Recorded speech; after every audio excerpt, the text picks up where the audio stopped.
BUS330. I am Professor Nugent. This is Chapter 1, the role of financial manager. We have some learning goals here on Chapter 1 that we're going to review. So I want to define what is the financial management function. I want to talk about the goal of the firm, which is important to know for the simulation. The same goals of the firm that we talk about in the textbook are applicable to the simulation we're working with. Explain why maximization of the value of the firm is an appropriate goal for business. We're going to talk about activities of the financial manager. What do they do? I'm going to explain key principles and how the financial manager makes decisions. Different legal forms of businesses, different forms that businesses can take. And talk about the principal-agent relationship between owners of a corporation and various employees, government agencies, suppliers, different connections like that. So let's start with the very basic. What is finance? That's a good question, a fair question. And basically, it's not just the science of managing money, but it's also the art.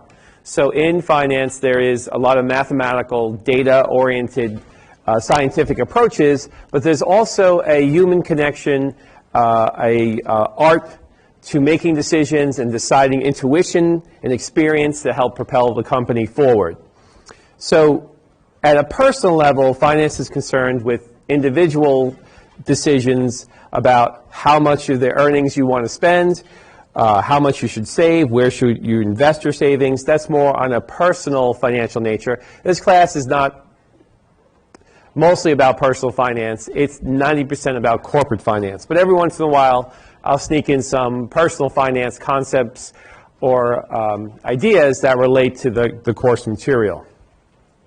So for a business context, it's quite different than a personal context. So this class is going to focus mostly on the business context of finance. So how do firms raise money from investors? What are different ways firms can raise money, which we call capital?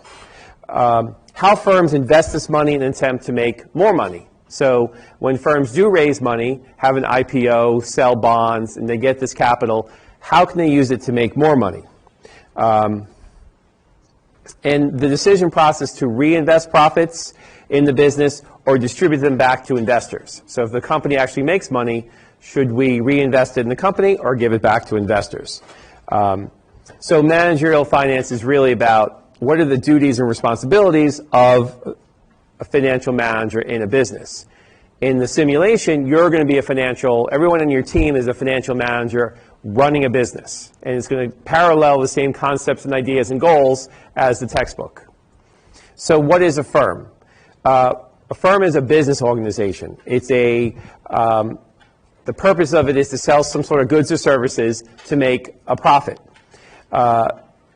And firms exist to enhance the economy. They exist because investors want opportunities to invest their money and get better returns in the bank account.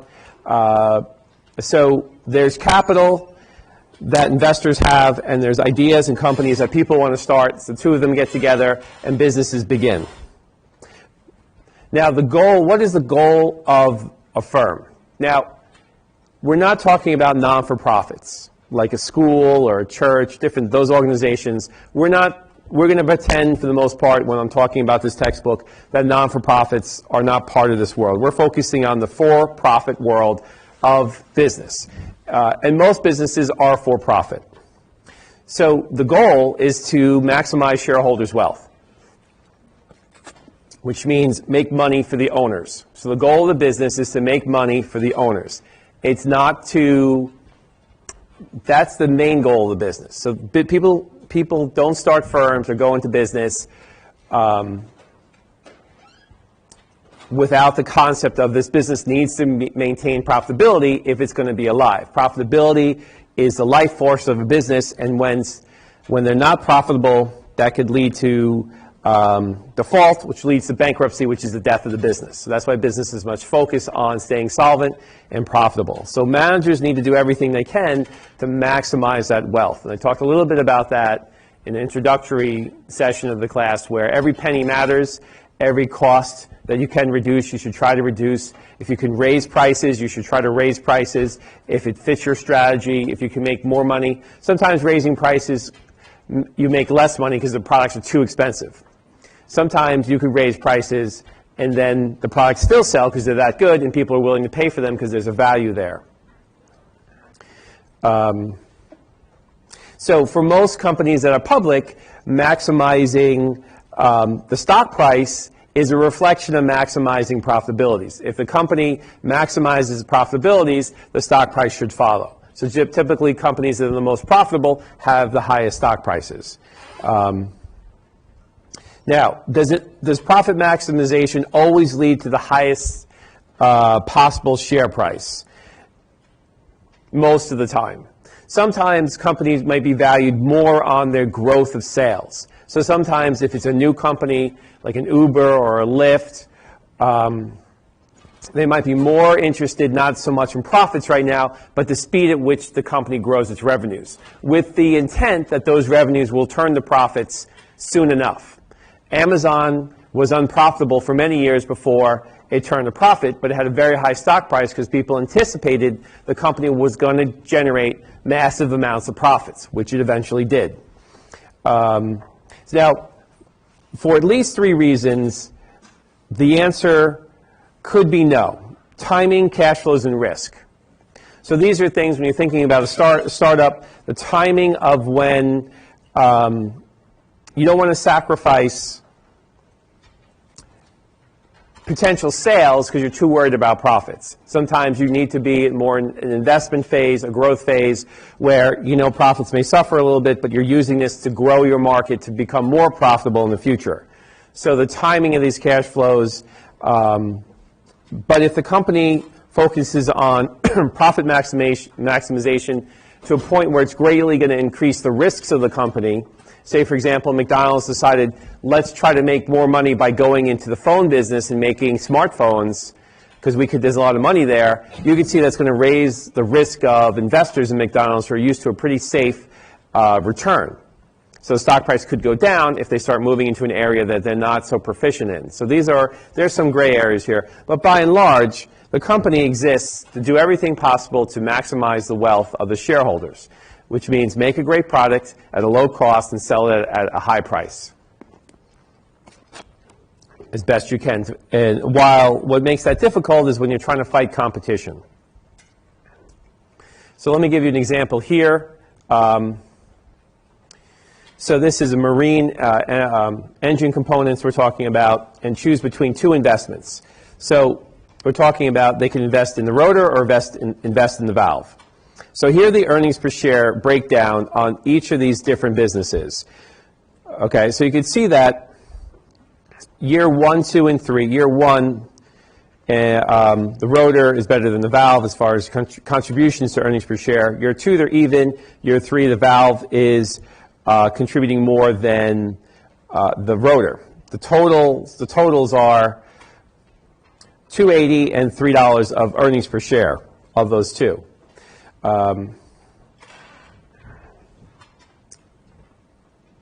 Okay, so when you look at this, which should it choose if it only could choose one? Because I would say choose both, but if they could only choose one, which would be better? The one that had $3 earnings per share or the one that had $2.80 per earnings per share? So the idea here is you might say the $3, because that's higher earnings per share, but the $2.80 should be considered because you get more of the money up front faster. So the $2.80 here, you get the $1.40 in year 1 and 40 cents in year 3.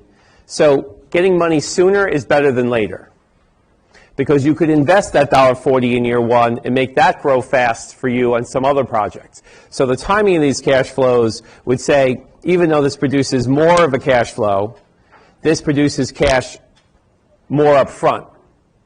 It's sort of like, do you want to, if you had the choice, would you like to have, say you're an employee, you work for a company, and they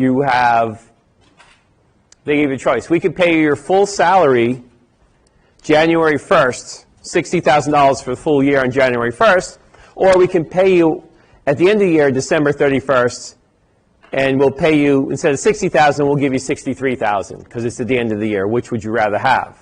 I think most of us would say, I'll take the $60,000 right now because that's more valuable to me than $63,000 a year from now at the end of the full work year. Because I can take that $60,000 and invest it in stocks and maybe double it. So timing of the cash flow is important. Okay. So remember, the goal of the firm is to maximize shareholders' wealth. But we have to also, we can't just maximize shareholders' wealth and commit crimes and be unethical. If I murder the head of my competition, that will, disable their company and I'll be able to be more profitable. That's unethical. So the consideration of the welfare of the stakeholders, the shareholders, not just the shareholders, but the stakeholders. The stakeholders are the employees. They could be the customers. They could be the suppliers and vendors. They could be the world in general. So you don't want to be a company that's doing something that's taking advantage of their employees by maybe paying them a low wage or not providing them benefits or doing something that would not be in the employee's best interest. So there becomes a balance where you do want to maximize shareholders' wealth, but you don't want to abuse your stakeholders and be unfair to them in an effort just to maximize your profits. Because then your stakeholders will start to not like your company, employees will start to have lower morale, customers may not repeat buy your products. So there is a trade-off. You can't just be ruthless and unethical. You have to do things in a way that's balanced so that you're maximizing shareholders' wealth, but you're also taking care of your shareholders, your stakeholders at the same time. So companies that do very well, they should give their employees raises and give them the ability to be promoted and things of that nature. Okay. So if you neglect the so here are some flaws if you're neglecting shareholder wealth maximization. So as I was saying before, that you can't ignore the interests of other people connected to the firm, the stakeholders, because there could be other consequences that will affect your company later down the line. So to maximize shareholders' value, managers must look at the long-term consequences. So, for example, British Petroleum decided that it would be a good financial decision to meet the minimum requirements of safety in their offshore oil rigs in the Gulf of Mexico. So we're meeting all the federal requirements, but we're not spending the extra money to get the even better, safer equipment for these offshore drilling facilities. Then you have the disaster that was at the Horizon?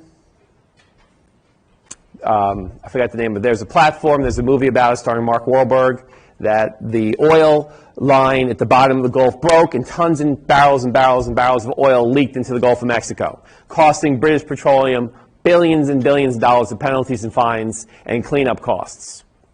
So this was a sense where, okay, yeah, we took the basic minimum safety requirements for these oil rigs, but we wound up paying much more at the end from all this loss of oil and damage to the environment that we had to clean up and pay back to people. So sometimes if you're thinking about long-term consequences, you may want to pay the extra money for the extra safety features or the extra security. So it's difficult for managers always to make the best decision that's going to lead to the stakeholders and the shareholders being satisfied. But if they typically have a longer-term approach on how to carry out the profit maximization with considerations of possible problems in implementation of some of these new businesses or new ideas or new concepts as far as how they impact on stakeholders and suppliers. Now, citizens of the world are stakeholders. So if a company decides, let's use coal to generate all the energy to build our products, or let's make a car that runs on coal because it's going to be cheaper for the consumer and easier for us to make the car, that's not good for the global climate, the climate disaster that we're facing. So that way you're not taking the stakeholders, which would be the citizens of the earth, and that could lead to a backlash of your company being viewed as a non-green, non-planet-friendly company, which means consumers will be less compelled to buy your products if they think you're hurting the planet. That's why so many companies want to appear as a green-oriented company. And British Petroleum put a lot of money in advertisements to advertise, we're investing in solar, we're investing in alternative energies, to kind of hide all their dirty energy companies where they make all their money, to foster or talk about a greener side of the company, because that is trying to connect more with the citizens of the world. Whether or not they really mean to foster green energies and green energy production, it seems counterintuitive because it comes at the cost of all their investments in gas and oil. Now, you don't want to neglect the shareholders, because the shareholders vote on the board of directors. The board of directors hire the management. So if you neglect the shareholders, if you don't maximize their wealth, they can have you fired as a manager. So managers need to keep in mind that the shareholders, which we call, they're the people who own the stock, that really own the company. If you do things that are not in their interest, or they see you as not maximizing the wealth of the company, then they're going to take action to remove you. And if you do things that are unethical or illegal, that's going to be grounds for removal too. So financial managers have to be very cautious that the decisions they're making are not just ethical, but also legal, and also in the shareholders' best interest of maximizing wealth if they want to keep their job long term. When they mess up on this, they're fired. So the role of ethics becomes a pretty, in this day and age, the role of ethics for financial managers is a very high standard they must maintain. And certain regulations have been passed over the years to hold them more accountable for some of their decisions. So if they make financially oriented decisions that can harm people or harm the company, then that's unethical. And if you take a company like Juul vaping company, and they were looked at promoting, advertising, and promoting the use of vaping products to underage people, that would be seen as unethical and could foster and encourage the government to pass regulations and against the company, or even penalties by inflicting health-related problems on the underage population who aren't of age to make a thorough decision on whether or not they should vape. So that company's share price, or not share price, the company's value has gone down dramatically once these allegations have become exposed to the general public, and especially since the health hazards of some people dying of vape-related incidents, most of them not related to Juul products, but you'll see it puts a dark cloud over the industry. So that's bad for the management of that company, and I believe some of them did have to step down over that. So there are these ethical guidelines that you as potential financial managers or managers in general need to think about. So does the actually make unfairly single out an individual or a group? So if you make a decision, we are not going to sell this product to these group of people, or we are going to, there was a big controversy over Chick-fil-A and their policies of, that's a privately owned business, but they had policies of contributing to organizations that singled out the LGBT community, that we were against the LGBT community. So posters and campaigns started going up where, they have that cow that says, tastes like chicken, and they scratched out chicken and said, tastes like hate. So there was a really negative backlash, not just from LGBTQ people, but from people who are allies or supported them, saying, hey, this isn't right. You shouldn't be funding these things. And the company took a back step and said, okay, we're not funding them anymore. We secretly are, but we're not funding them. Officially, we're not funding them, but they probably still are somehow. But publicly, we're not funding them because we don't want to lose your business. We want you to keep, unless it's Sunday, then we don't want your business. But the rest of the week, we want to welcome everybody. We don't want to hurt our business by our charitable gifts to organizations that might promote hate or single out individuals or groups. So there's an example where they should have thought a little bit more closely about how their businesses were tied to their contributions to charitable organizations if those charitable organizations were not ones everybody found to be ethical. Does the action violate the morale or legal rights of any groups or individuals? Meaning that if you say, we refuse to sell birthday cakes to Irish people,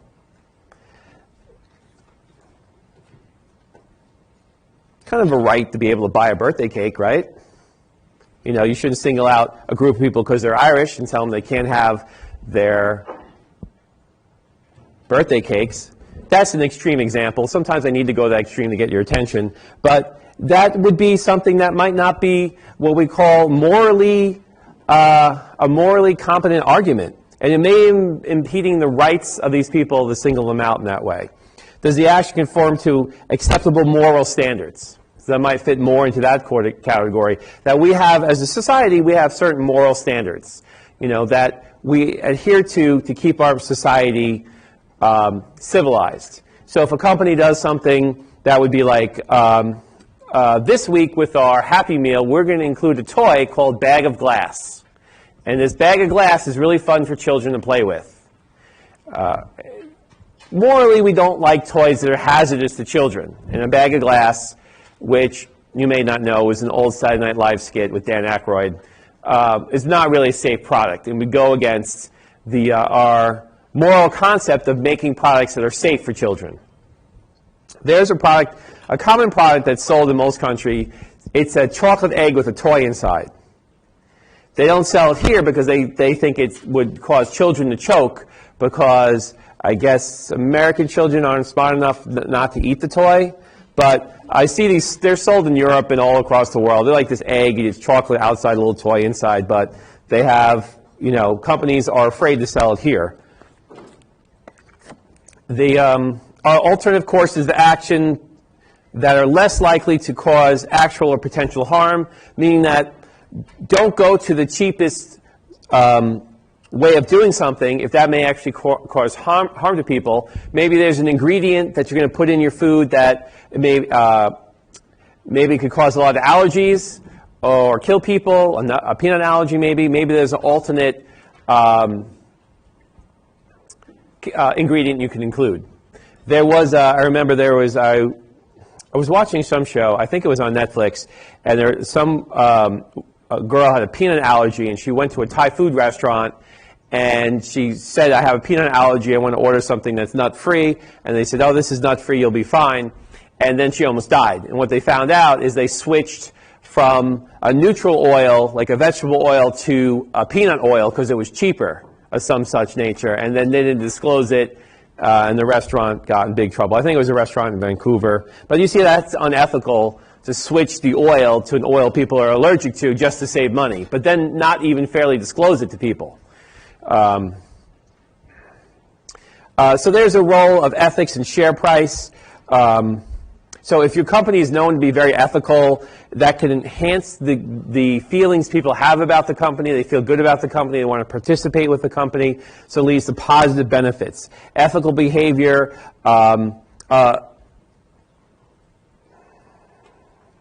incorporated into the goal of maximizing shareholders' wealth is what keeps companies safe. So you don't want to, for a while Google had a slogan of do no evil.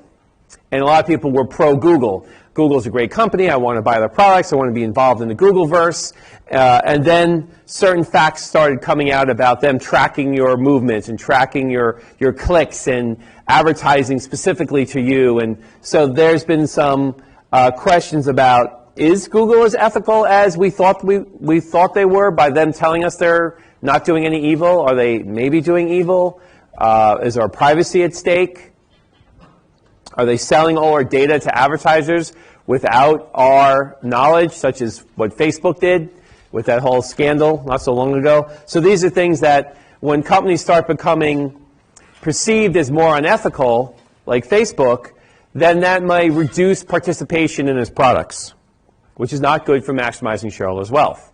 So let's switch over. Let's get away from ethics, enough of that ethics, and we'll move over to just managerial financial functions of managers. So some key decisions you have to make. Investment decisions. So as a financial manager, you have to decide where's the company going to make investments with the capital that they have. And that's what the capital budgeting decisions come up, something we're going to talk about in Chapter 10. And capital budgeting is a more formalized budgeting of this money for investments. And so some of these financing decisions, the capital structure decisions, which we can talk about in Chapter 9, how much money should we raise from stock, how much money should we raise from debt, and working capital decisions. What are we going to do with our short-term resources, and how are we going to engage that in the working capital of the company? If we look at this diagram here, we see a balance sheet contains assets and liabilities. So the investment decisions fall within the asset area. Short-term and long-term. Current assets are like cash and inventory. Fixed assets are like equipment and buildings. And then financing decisions take in this area of current and long-term liabilities. So these are financing. Should we borrow from a bank? Should we borrow from a short-term loan? Should we borrow from, set up a long-term mortgage, a long-term bond? These are different financing activities that the financial manager engages in. Other decisions that help guide the financial manager is time value of money. Knowing the value of money as it moves through time, something we're looking at in Chapter 5. The risk and return trade-off, something I think Chapter 6 we're going to talk about. If we're going to make a risky move to get a higher return, is it worth it? Are investors comfortable with that? And even a company like McDonald's, they did take some risks. They invested in and purchased Boston Market, which they later sold. They had investments in Chipotle Mexican Grill, which they later sold, because they found that at various times the money would be better reinvested in McDonald's rather than these side businesses, because it was a lower risk to expand the McDonald's brand and the McDonald's offerings under that umbrella rather than open other or maintain other fast food franchises. Managing cash. We often say cash is king, especially if cash is the oil of a company. What happens to your engine if all the oil leaks out of it? It seizes and your car is ruined. If a company runs out of cash, they seize, they go bankrupt, the company's over. So we have to always maintain our cash and make sure that we're competitive in the financial markets as far as getting the best rates of interest and return on whatever we're financing or borrowing from.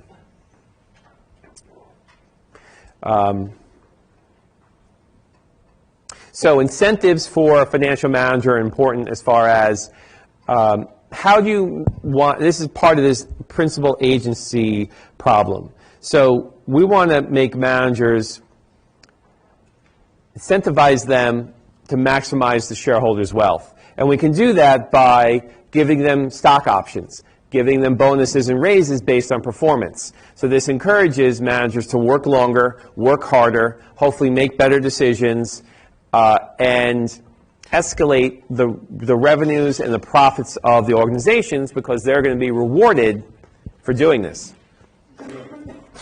One issue may arise when the rewards are so generous that they might make decisions that are short-term or not in the company's best long-term profit forecast, so they can get short-term gains for themselves. And that's more of an agency problem, where the managers then managers are not the same people, and they're agents of the owner. So they need to act in the interest of the principal. So the principal is the owner. So there's a problem when the agent does not protect the principal. For example, some of you may have worked. So if you're working a job, say when I was in college, I managed a chain of movie theaters, and I would keep a keen eye out for people who were stealing. And there were a lot of cheats and thieves among the 16 to 18-year-old group of people we employed. They would do things like boyfriend and girlfriend. The girlfriend would sell the tickets at the box office. The boyfriend would palm the tickets, give it back to the girl. She'd resell them and keep the money. We had one gentleman who would go into the theater, find some cups, empty them out, and resell them and keep the money. Reselling used drink cups, used popcorn cups, because that's how we would keep the inventory. So we'd say, okay, we started with 100 cups. We now have 50 cups. We must have sold 50 cups. So if he takes 5 cups from the theater, used out of the trash, and resells them, doesn't punch them into the cash register, he keeps the money. So you see how this is the interest of the person, the employee who's an agent, not the owner, the principal. They're stealing from the owner. So we want to make sure that the firm is organized in a way that prevents this agency problem where people are not doing what's in best interest. Sometimes it can be small things like, oh, I start the day off with a cup of coffee and a good half an hour of Instagram, followed by a half an hour of Facebook, a half an hour of talking, a half an hour of snack, and then I get to work around 11 o'clock and take my lunch at 12:30. See how you're getting paid hourly to do a job, but you're not producing. You're wasting your time playing games, playing Facebook, talking to other people. This is unethical behavior, and it's not what the principal hired you for. So it could be small things like that, or big things where thousands of dollars are stolen or misappropriated. Or, for example, ever watch that show Friends? It's a big show for your generation, according to Netflix. On that show, there's an episode where Monica gets fired because she received steaks from a vendor. So she received these very expensive steaks from a vendor, which is a no-no because you shouldn't accept gifts from a vendor because that means you may favor that vendor. So if that vendor, you have higher prices, you have lower prices, but you give me steaks, we're buying from you because it's not my money, it's the company's money, but I'm getting free steaks. So you see how that's a conflict of interest? So you can learn a lot from Friends. That's why the show's so popular. Moving on, managerial finance function. So the organization of the finance function. We have the CEO, Chief Executive Officer, sometimes called the president of a company. So that's the big person in charge. Okay. Beneath them would be the CFO or the Vice President of Finance, Chief Financial Officer. And the CFO or Vice President of Finance, depending on how the company is organized, they're going to either do these functions themselves directly for a small company or hire people to do these functions. So you can have a treasurer that deals with the cash of the company, a controller who deals with the accounting of the company, director of investment relations, director of internal audit, foreign exchange manager. So these are all people or functions that report to the CFO. So these are all things that companies, usually mid-size or large companies, definitely need to be involved with and have to be done in a way that's going to maximize shareholders' wealth. In this diagram, what takes us from the stockholders will elect the board of directors. So the stockholders have voting rights in the shares of stock. They will elect the board of directors. So this board of directors will then, in turn, elect a president or CEO. The CEO will then, in turn, hire a chief financial officer or the VP of finance.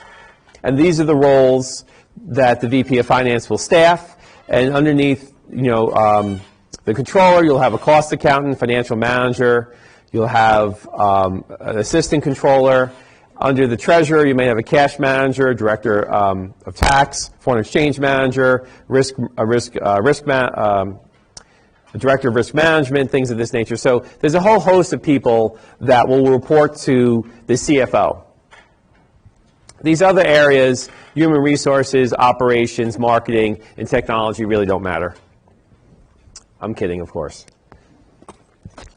When students had a sense of humor, they used to laugh at that. Now, the managerial finance function, relationship to economics. Some of you may be economics majors or have an interest in economics or economics minors. I don't think they have a minor, though. Anyway, there's a relationship between economics and finance that's pretty close. So it's often good that a financial manager has an economics background. Economic principles are closely tied to financial decisions. So we might look at things at marginal benefits exceeding marginal costs. And we'll explain that in a minute. but some basic financial concepts that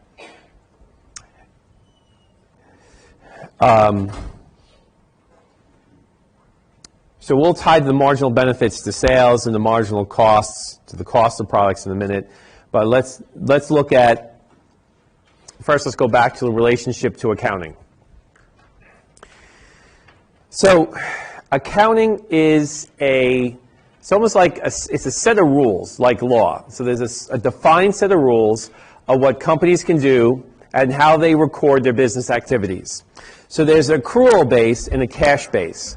So an accrual base recognizes the revenue at the time of the sale and recognizes the expenses when they are incurred. Where a cash basis recognizes the revenues and expenses only with respect to the actual cash flows. So it's possible in the accrual basis to sell something and record the sale and record the profit, but never actually get paid for the sale. In the cash basis, you will only recognize the revenue once the cash is collected and the expenses are paid, thereby your profit is different in the timing of which you look at it. So in the decision making, a lot of accountants are going to devote their attention to the collection and presentation of financial data. So when I worked as an accountant, when people would ask me, they would say, wow, you must be really great at math. I'm like, yeah, I'm really great at adding, dividing, multiplying, subtracting, because that's about all the math you do in accounting. And that's basically true. So in finance, that's when you get to the high quantitative finance, a much higher math in finance than accounting. Accounting is really just kind of record keeping.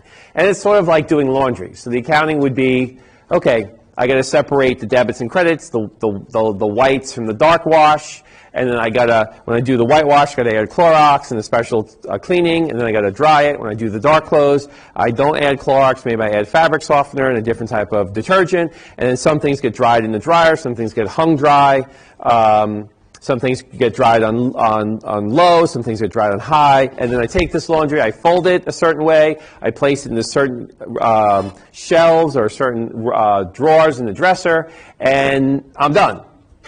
One day or Sunday comes back, oh, another pile of laundry to do, and you repeat the process again the next week or every day. So accounting is a repetitive, attention-oriented collection and organization of financial data points.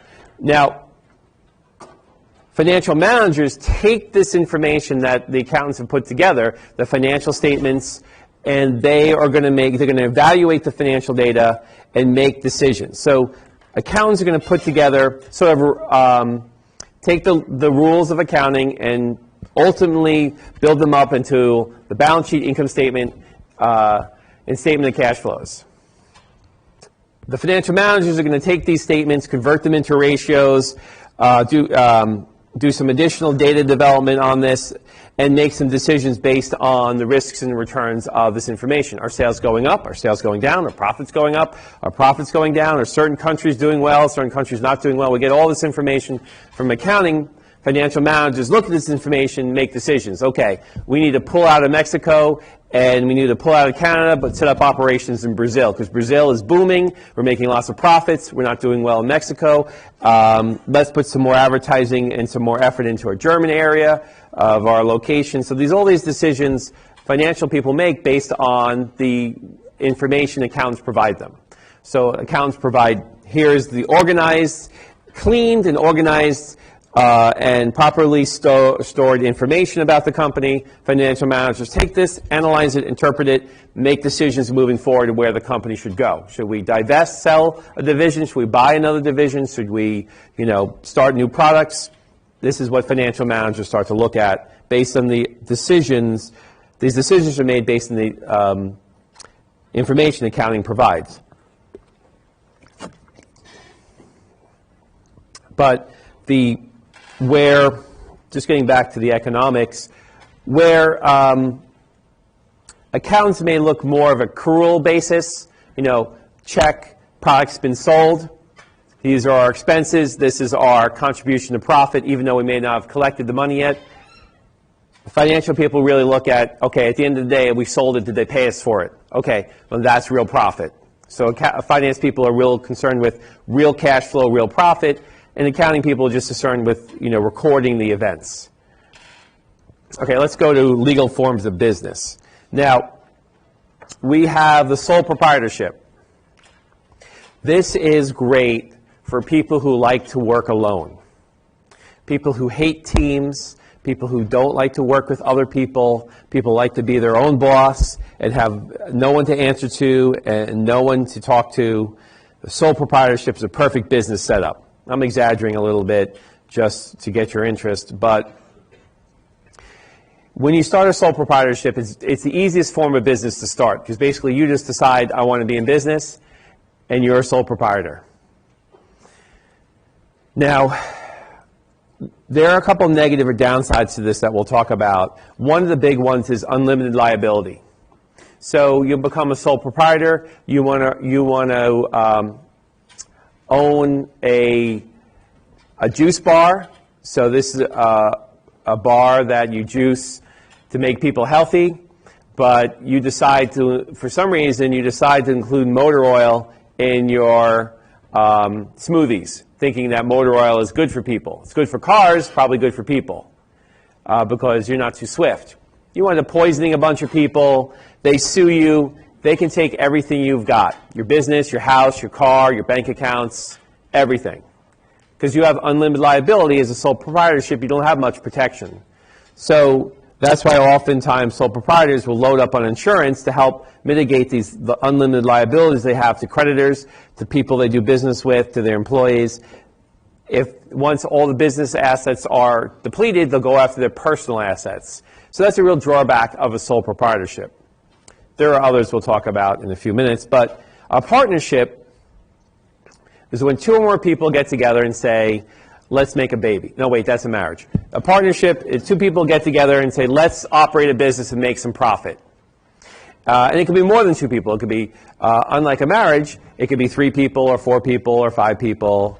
Imagine a 5-person marriage. That would be pretty confusing. But in businesses, it's allowed. So you make an articles of partnership and you state each partner's responsibilities, each partner's what percentage of the company do they own, what percentage of the profits do they get, so they make it establish sort of a contract.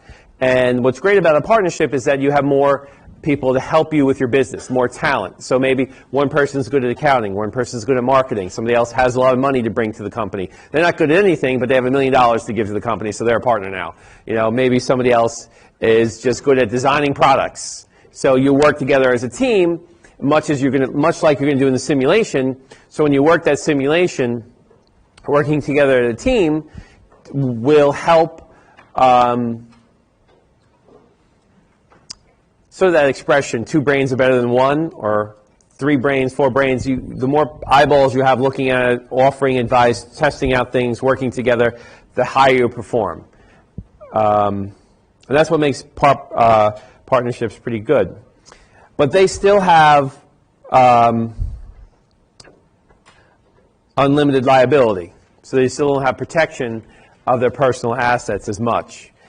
Corporations are another form of business that you most likely have heard of. Now, this is basically what we're doing is we're creating an artificial person. So partnerships and sole proprietorships end when someone dies. The business is over. A corporation, being a artificial person, can live forever. So corporations can live forever, which is great. Because if the principal owners die, the corporation can live on. It doesn't end like a sole proprietorship when the principal owner dies. So the stockholders are really the owners of the company. So those are represented by shares of stock that individual people purchase. So you can have, whoever has the majority of that stock will have the controlling ownership of the business. Now, the corporation has limited liability.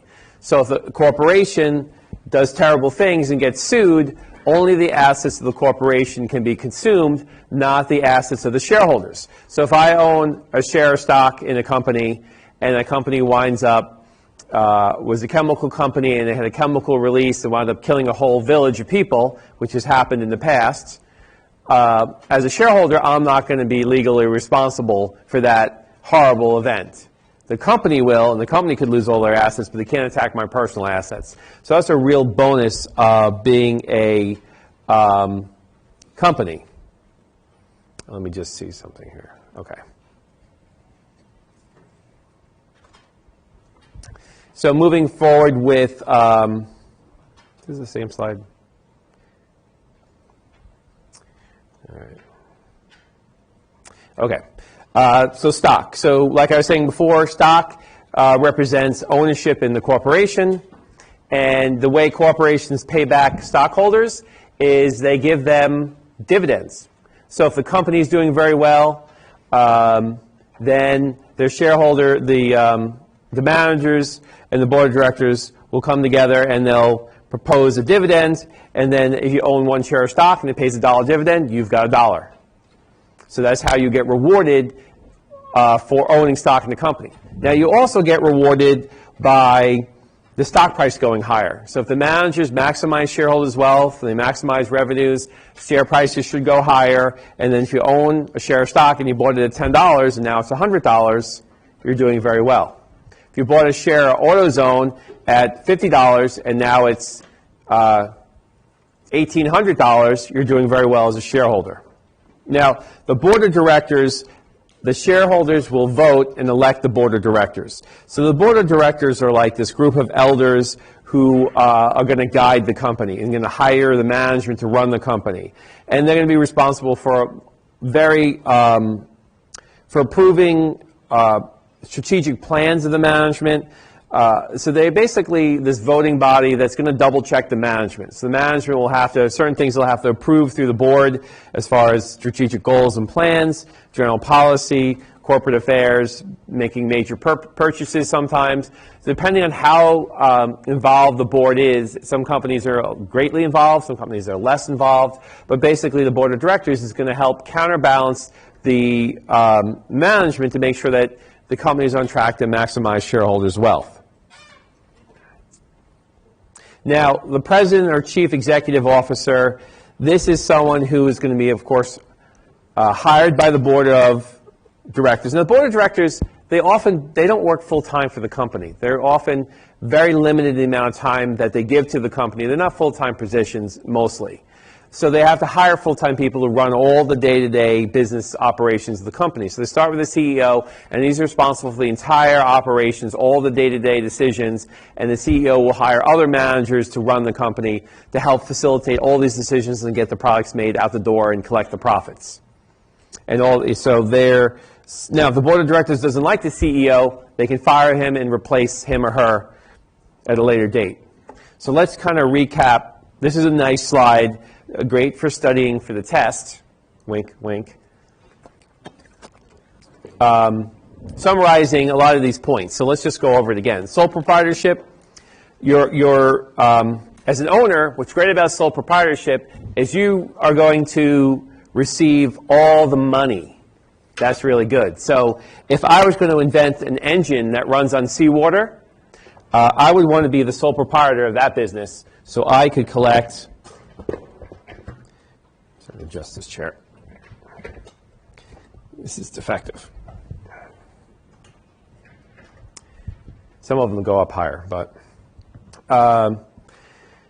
rather than sharing that with partners or a corporation, I'd rather be the sole proprietorship and receive all the profits. So if I had developed a machine that turns soil into gold, I would want to be a sole proprietor. I would not want to share that, because I could keep all the money to myself.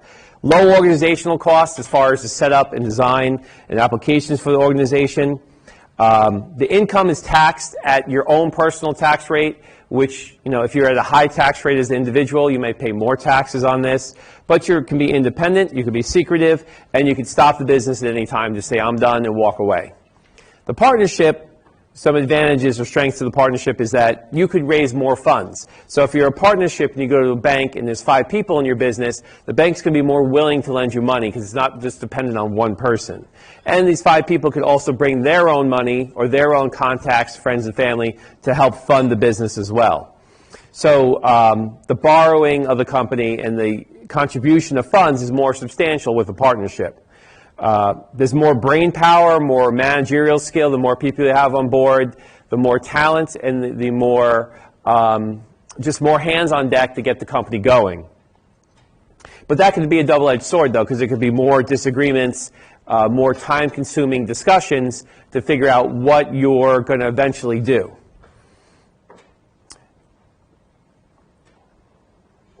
Income from a partnership is also taxed at a personal level. Now, with a corporation, what's the best advantage of the corporation is you have limited liability. So you can't personally be sued for problems the corporation may have that's going to give people legitimate access to their assets. You can achieve a much larger size as a corporation. The corporation can live forever. Stock in a corporation is easily transferable and sold to the public on exchanges. You can hire professional managers, and you have much better access to financing as a corporation. Let's look at some of the weaknesses on the other side. And this is why generally some companies may start out as a sole proprietorship, evolve into a partnership, and eventually apply to be a corporation when they get big enough. So a lot of times this really depends on the size of the business. Most small businesses probably makes most sense to stay as a sole proprietorship or a partnership. As the companies become bigger, they become bigger targets. You know, for example, you hear about these famous people. It's hard being famous because you start developing a lot of lawsuits. People want to sue you, or people want to stalk you, or so the bigger you get, the more problems you have, and the same thing for businesses. The bigger a business gets, the bigger target it becomes from potential lawsuits for just frivolous lawsuits against the company, just for people trying to raise money. So again, the sole proprietorship, you have that unlimited liability, so your personal wealth can be attacked. You have a limited ability to raise funds. And as a sole proprietor, you have to be prepared to do everything until you have enough money to maybe pay some people to help do some of the work. But in the beginning, you have to be a jack of all trades. So you might be filing your taxes, you might be developing your sales plan, you might be actually making the product. Sole proprietors have a difficult time attracting employees or giving any type of long-term potential benefits or career. And when the owner dies, the business is done. For a partnership, you still have that unlimited liability, and the partnership will end when one of the partner dies. So it's a little difficult to transfer ownership or liquidate a partnership because all parties must agree. Now, the corporation, the big drawback or weakness of a corporation is that taxes are generally higher because income tax is double taxed. So let me explain how this works. The company makes money, and they pay tax to the federal government based on the money the company made. The company then turns what's left over, they may pay as a dividend to shareholders. Shareholders receive the dividend, then the shareholders have to pay tax on the income also. So when you're a shareholder or owner of a company, there's double taxation. First, the company pays tax, and then you pay tax. So that's a big drawback of companies. It's much more expensive to own and operate and run a corporation than a small business or a partnership. They're subject to much more greater government regulations. They lack secrecy, especially if you're a public company. If you're a public company, the cost of running a business goes up by a great deal. The amount of government regulations and scrutiny goes up, and the amount of the lack of secrecy and privacy it becomes a big factor. Everything has to be disclosed. So it's not like a private family company where you can keep your revenues and your profits private. Once you're public, everybody knows everything about your business. So in the simulation you're running, those are going to be public companies where you can look at the other companies in your industry, other student teams, and see what their sales are, their profits, how they're making their cars. Full disclosure. Okay.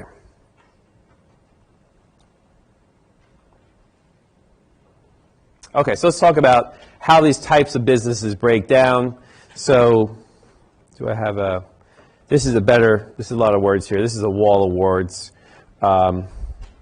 This I like to slide better. So let's look at, in the United States, there are 25 million sole proprietorships, 3 million partnerships, 6 million corporations. Percentage of all companies, this is 73% of companies, 10% of partnerships, 17% are corporations. So why are so many companies sole proprietorships? Because there's a lot of small businesses. You go walk down the street, the nail shop's a small business, the deli, the pizza store, these are all small businesses. And there are many small businesses because it's just easy to start. Some of you might be small business owners. You might be, you might have your own business working in selling some sort of products on eBay, or what's that site where you do art, you sell, is it Etsy? So there's ways of you becoming a small business that's very simple. So that's why there's a lot of them. Now, as far as the amount of income they generate, all these small businesses only generate about 10% of the income. The partnerships generate about 26% of the total income in the country, but corporations generate 64%. So even though they're only 17% of all firms, they're generating 64% of all income. So corporations are big, they generate more money. It makes sense. Okay. So as far as taxation goes, if it's a pass-through business, businesses such as sole proprietorships and partnerships, they're taxed at an individual rate. That's what's called pass-through. Some of the new tax laws have changed how this is taxed. But basically, whatever money you make in the business gets added to your personal income. So when you file your taxes, it gets added on top of any other income you have. So it's taxed at a personal level, using personal tax brackets. Now, when we're talking about tax, there are two things called marginal and average. So an average tax could just be looked at as, say you paid $5,000 in taxes and you made $20,000. So how much is your average tax rate? It's 25%. 5 divided by 25%. That's just an average. Marginal, the way that the taxes work in the country is of a marginal nature. Oh, where was I? Sorry about that. Yeah, marginal. So it's sort of like in steps. So the first, these are all numbers I'm making up. They're not 100% accurate. So the first $10,000 you make, you get taxed at 20%. The next $10,000 you make up to $20,000, you might be taxed at 15%. The next money you make from $20,000 to say $50,000, you're taxed at 22%. And then, so every time you make more and more money, your tax rate on the new money goes higher.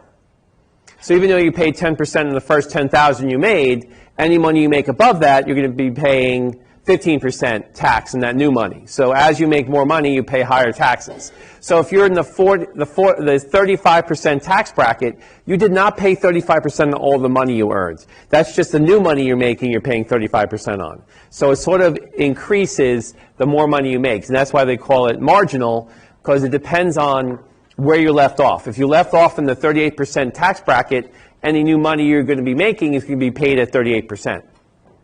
So if you average all those tax brackets together, you get your average rate. So that's why we break this out. Now, as far as business organizations, there's what we call double taxation. So you get taxed twice, which I explained before. The company pays tax on their income. They pay owners a dividend, and then that dividend has to be paid. Owners have to pay the dividend, tax on that dividend. That's why a lot of stock shareholders don't want dividends. They'll say, don't pay me a dividend because I'm going to have to pay 40% tax on that, state and federal together. I'd rather you take that money and reinvest it in the company and get that stock price higher. So don't give me all the profits you make. Take those profits and buy another business or expand the business and make the stock go higher. And then later on, because I don't pay tax if the stock price goes up, only when I sell the stock. So if I own a share of stock that goes from $10 to $40, I'm not paying any taxes until I actually sell that stock. It's called a realized capital gains. So that brings us to our next ordinary income versus capital gains. Okay, so if you're just a person who goes to work and makes a paycheck, we're going to call you a basic worker, an ordinary worker, a basic B, a basic business person, right? So that's what ordinary income comes from. It's from, generating income by working at a business. Now, capital gains comes from an asset or an investment. So if you buy a stock, the stock price goes up, that's capital gains. If you buy a piece of real estate or a piece of land and the price of that land goes up and you sell it at a profit, those are capital gains. So capital gains are made by selling investments for profits. Ordinary income is working as a basic B, basic business person in a job. Okay, so now to further complicate this, there are other legal forms of business. So we have the limited partnership, we have the S corporation, the limited liability company, and the limited liability partnership. So what these companies try to do is they try to solve that problem of liability. So regular partnership, regular sole proprietorship, you have unlimited liability. So when you have a limited partner, he may be shielded from liabilities. An S corporation is sort of like a corporation light. So you can have a corporation that's designed to work with a small business, but have the protection of the liability protection, but maybe also have the protection of not double taxation.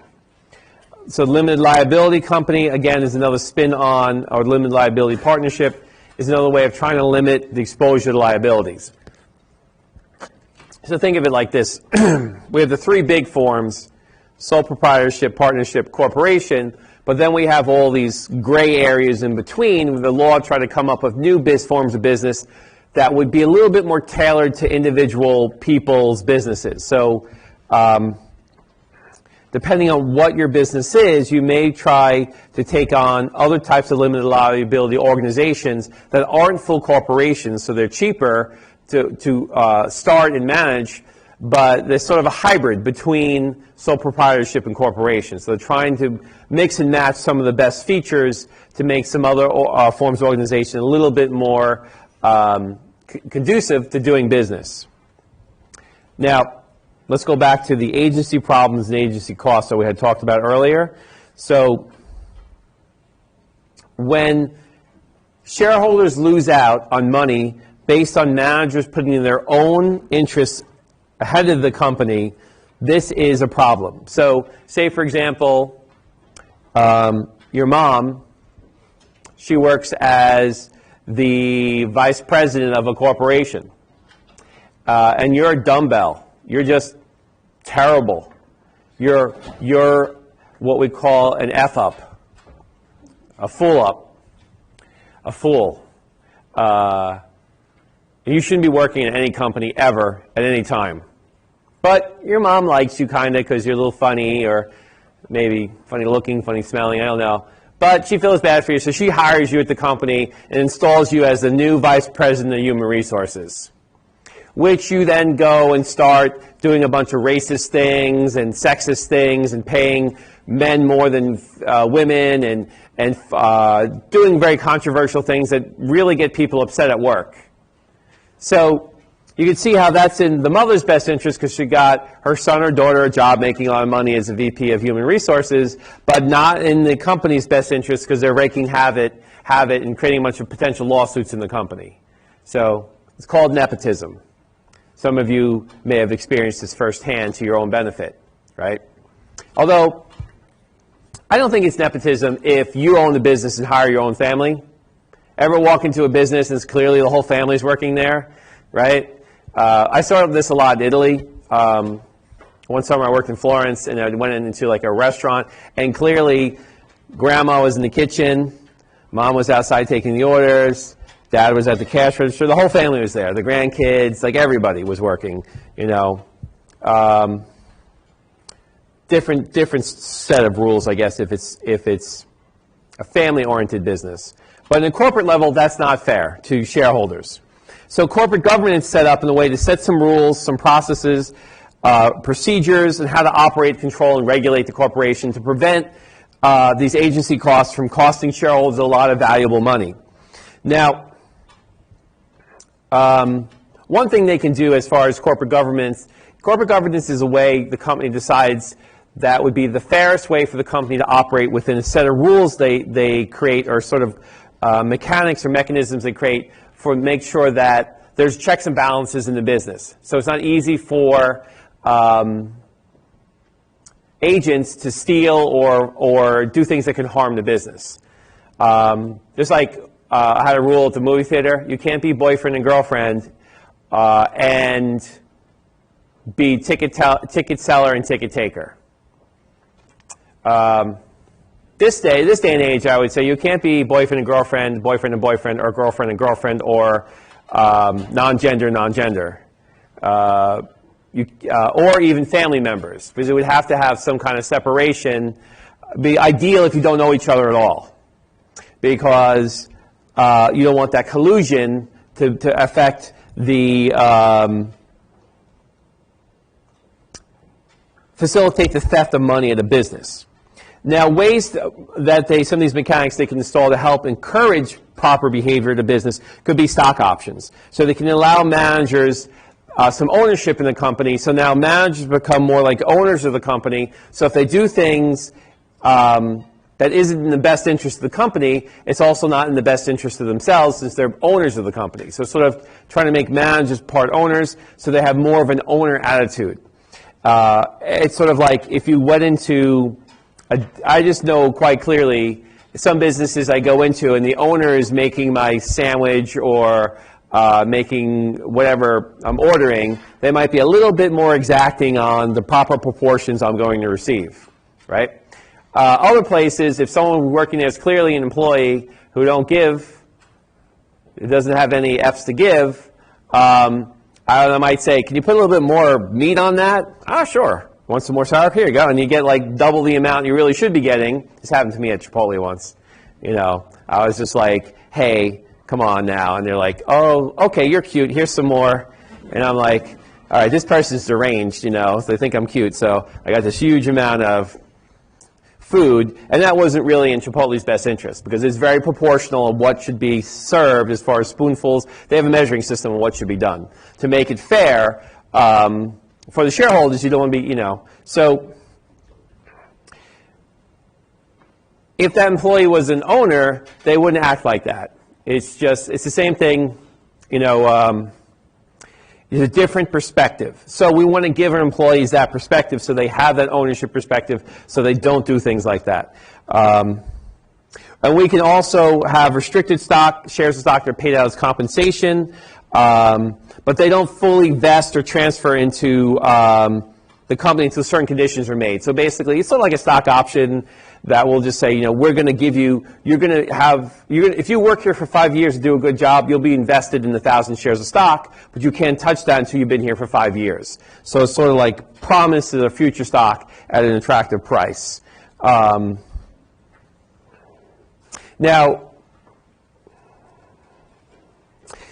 as far as investors, we have what's called activist investors. These are investors who may try to influence management, who may threaten the takeover.